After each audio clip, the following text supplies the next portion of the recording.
combining. One. In the beginning, God told Eve she did not need a man to exist.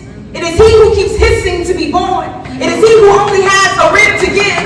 It's your choice. Your body to stoop, Lord, and eat your own fruit with. You have all the ribs you need, God said. This will only be balloon acting as bone. Eve said, yo, let it flow. I'll teach him how to protect me. Then after, man will have purpose. Two.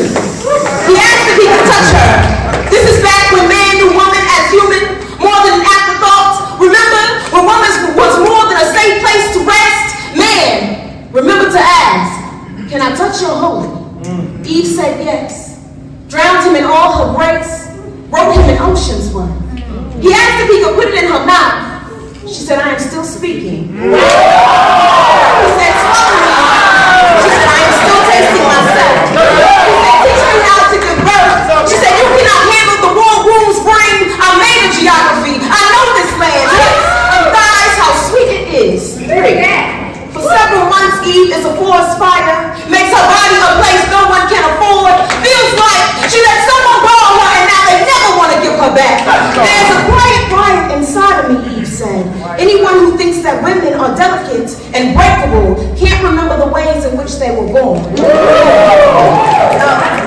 Eve stretches her eyes and bones wide. Man can only offer breathing. He is still afloat.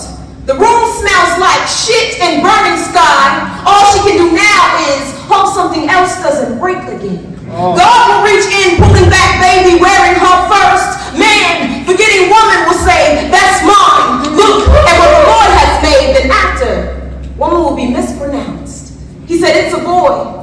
She said, let the baby decide. He said, goddamn woman. She said, impossible, ungrateful man. It is my emotions that saved you. Without me, it's unlikely you'll survive. God, you are what your mother is. Therefore, God is a woman, the beginning of everything. Look at what the Lord has made.